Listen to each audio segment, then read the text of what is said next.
happened to the July 1st salary increase for U.S. employees? I'll break it down. And yes, I'm wearing the same dress I was wearing when the rule was announced in April. Clearly, I only go on vacation when there's going to be employment law updates. But in short, the July 1st salary increase, which increased the minimum salary for a lot of exempt employees in the U.S., did increase from about $36,000 to almost $44,000 effective July 1st, which was Monday, for all impacted employers in the U.S., except for the state of Texas as a government employer. So not private businesses that have locations in Texas, but literally if someone works for the state of Texas and actually would have had their salary otherwise increased. So why did that happen? I'll break it down. So in April, when this rule came about, the U.S. Department of Labor had proposed to increase that minimum salary from about $36,000 to $44,000 almost, as I said. And immediately, or not actually immediately, it took a little while for court cases to come about. So even though the rule came out in April, the court cases weren't filed till basically early June. And so the courts didn't have that long to go through this. And there were 3 cases filed, all in Texas in federal court. And in those cases, all of those business groups that filed cases seeking to halt the exempt salary increase from taking effect, basically they didn't want the government to say, you have to increase your salaries. All of those wanted a nationwide impact. So they wanted a judge to say, hey, this is barred for all employers nationwide, and so this isn't going to take effect. But, as I said, it only got impacted for one employer, which is the state of Texas, which according to that lawsuit is the second largest government employer. But why that happened is there were 3 cases filed, as I mentioned. 2 got combined. One had been filed by the state of Texas. Another one had been filed by called the Plano Chamber of Commerce. This is the Chamber of Commerce based in Plano, but it was also like the U.S. Chamber of Commerce, all of these business groups. So they'd all filed saying that this rule was illegal, that the Department of Labor didn't have the legal authority to increase this salary level on its own. And not surprisingly, with all these court cases, and there have been a lot of decisions in the last few days, they all were citing Chevron, or Loper-Bright, which is the case by the Supreme Court on Friday that overruled Chevron. So if you heard people talking about Chevron, Chevron's overruled. What that means is that government agencies don't have as much deference from judges about when they make changes to things like this, like an exempt salary. And so there were a lot of filings that mentioned that case already, even though it just came out Friday. So in these 3 cases, again, 2 got combined, one by the state of Texas, one by the Plano Chamber. Well, when you file a lawsuit, you file a thing called a complaint, which basically is like, this is what I want. And so the state of Texas, the Plano Chamber, they all had said what they want. But only the state of Texas also filed something called a motion for preliminary injunction, which means asking the court, like, hey, halt this rule, don't let it take effect until like the courts let everything play out.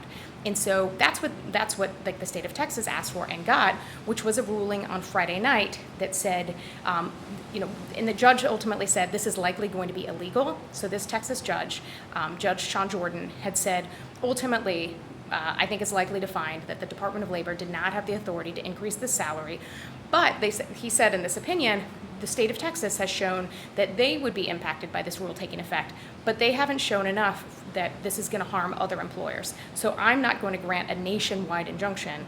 I'm only going to grant it just for state of Texas as a government, even though I think likely this is going to be illegal for everybody.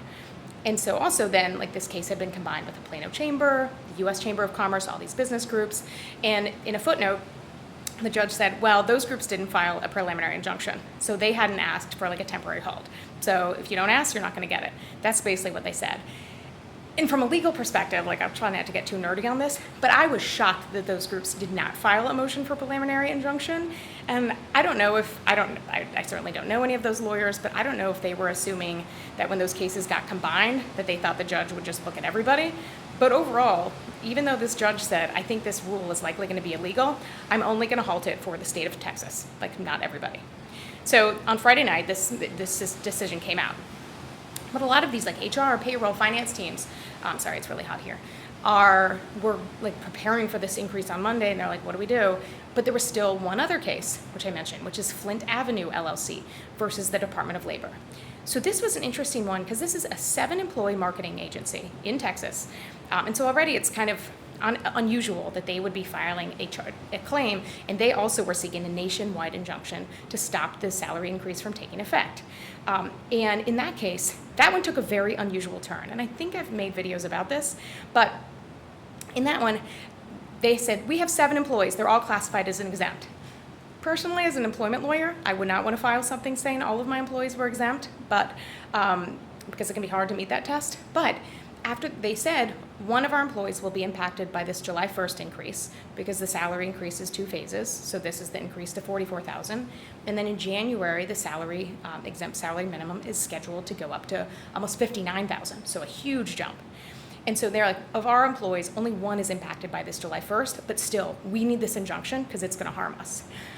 But after they filed the lawsuit, they figured out that they had not even been paying that one employee the current minimum. So basically, the current minimum had been, I said, about $35,000. They put in filings, and I've been like watching this, like, yes, I'm a nerd, but they had made this filing, and I was like, what is this filing?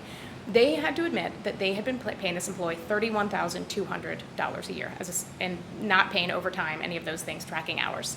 And so they hadn't been paying the employee the minimum. So they were like, we'll make back pay if necessary, but like still, please grant us this injunction. So even though the rule took effect Monday, July 1st, it was Monday, yesterday, when I record this, that the judge issued a decision then. They said, we're not going to give you your preliminary injunction to this marketing agency. Like, it only impacted one employee, and you weren't even paying them correctly. And so you can't show that you would be irreparably harmed. So no, we're not going to give you your injunction and halt it. So overall, of the 3 court cases, none got a nationwide injunction. So that means all employers that were otherwise required to raise those salaries or reclassify employees to non-exempt, they had to go forth and do that.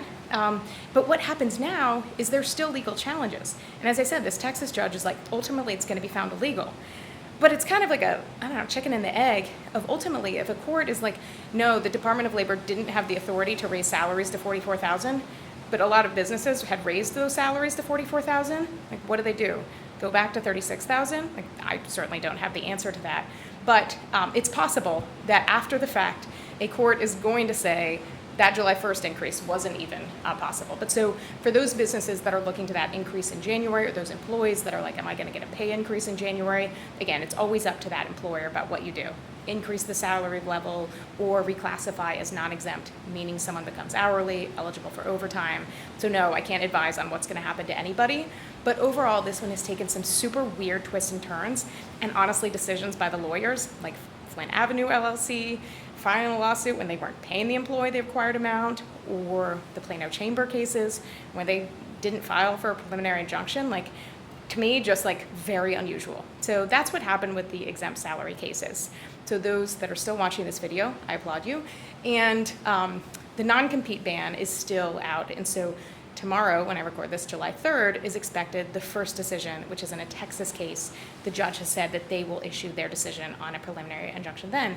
So hopefully I will wear another dress at that point. But that is trying to break it down of what happened. And again, I don't mean for these videos to be 8 minutes long, but I know that this is kind of, like, this is complex and it's kind of taken some turns. But that's why at the beginning I said what I said, that the rule took effect as scheduled, except for the state of government, or state of Texas as an employer.